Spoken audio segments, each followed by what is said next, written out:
جو بے نمازی ہے اس کی قربانی قربانی نہیں ہے، اس کی قربانی قبول ہی نہیں ہوگی۔ سعودی عرب کے 99% علماء کا فتویٰ ہے کہ بے نمازی کی قربانی صحیح نہیں ہے۔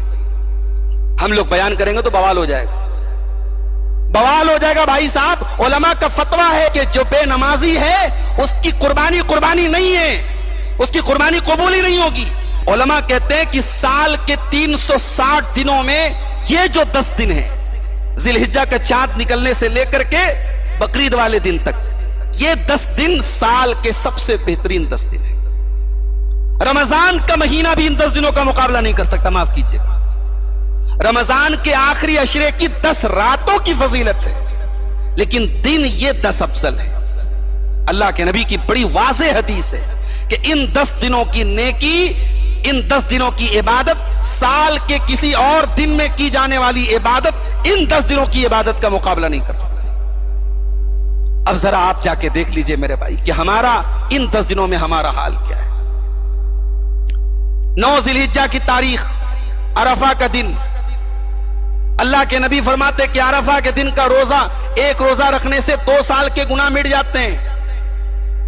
اللہ تعالیٰ انعام بانٹ رہا ہے اور ہم لینے کے لیے تیار نہیں۔ کتنے مسلمان ہیں جو عرفہ کے روزے کے بارے میں جانتے ہی نہیں ہیں۔ 9 تاریخ کو لوگ بکرا منڈی میں بکرا خرید رہے ہوتے ہیں اور قربانی کی تیاریوں میں لگے رہتے ہیں۔ روزہ کون رکھتا ہے؟ بڑے گنے چنے لوگ روزہ رکھتے ہیں۔ اللہ کے واسطے ان 10 دنوں کی قدر کرو میرے بھائی، اور خاص طور سے عرفہ کا روزہ، 9 ذی الحجہ کا روزہ ضرور رہیں۔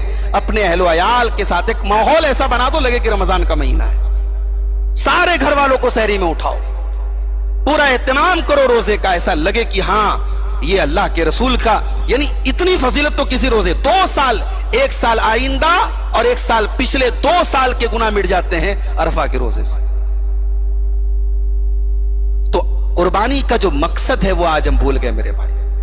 اللہ نے کہا فَلَهُ أَسْلِمُوا، اللہ کے فرما بردار بن جاؤ۔ صرف جانور کے گلے پر چھری چلانا یہ آسان کام ہے، لیکن مکمل فرما بردار بننا یہ مشکل کام ہے۔ آج قربانی شو آف کی چیز بن گئی، ریاکاری کی چیز بن گئی۔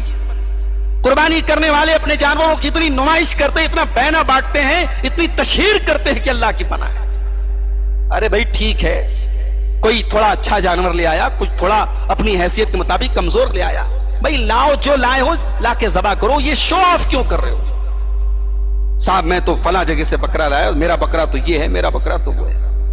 قربانی معاف کیجئے گا ریاکاری اور نمائش کا بہت بڑا ذریعہ بن چکی ہے سماج میں، اور حالات یہاں تک پہنچ گئے کہ جو لوگ ہر سال قربانی کرتے تھے اب وہ اس ڈر سے بھی قربانی کر رہے ہیں کہ اگر ہم نہیں کریں گے تو سماج کیا کہے گا۔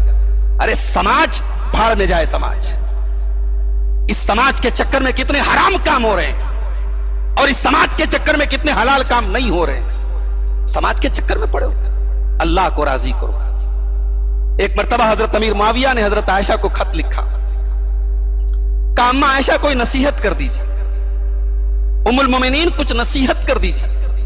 اماں عائشہ نے جواب میں لکھا وعلیکم السلام ورحمۃ اللہ وبرکاتہ، سلام کا جواب لکھا اور کہا کہ من عائشہ ام المومنین الی ابنہا معاویہ، یہ خط ہے ام المومنین عائشہ کی طرف سے ان کے بیٹے معاویہ کے نام۔ اور آگے حضرت عائشہ نے صرف ایک حدیث لکھی خط میں کہ میں نے اللہ کے پیارے نبی کو فرماتے ہوئے سنا ہے من التمس رضا الناس بسخط اللہ، جو اللہ کو ناراض کر کے لوگوں کو راضی کرے گا اللہ رب العالمین اسے لوگوں کے حوالے کر دے گا، اور جو لوگوں کو ناراض کر کے اللہ کو راضی کرے گا کفاہ اللہ مؤونۃ، اللہ اس کے لیے کافی ہو جائے گا۔ لوگوں کی پرواہ مت کرو میرے بھائی، لوگوں کی پرواہ کرنا بند کر دو۔ اگر قربانی کی استطاعت ہے تو کرو، اور قربانی کی استطاعت نہیں ہے تو یہ کوئی ریاکاری کی چیز نہیں ہے، کوئی دکھاوے کی چیز نہیں ہے۔ قربانی نہیں کرنے سے آپ کا اسٹیٹس نہیں گھٹ جائے گا، طاقت ہے تو کرو، نہیں ہے تو کوئی مسئلہ نہیں۔ لوگوں نے اسٹیٹس سمبل بنا لیا ہے، فلاں صاحب اتنے بکرے کی قربانی کر رہے ہیں، فلاں صاحب کیا اتنے کا جانور آیا، یعنی قربانی آج اسٹیٹس سمبل بن گئی، لوگوں کی شان دکھانے کا ذریعہ بن گئی۔ شرم آنی چاہیے۔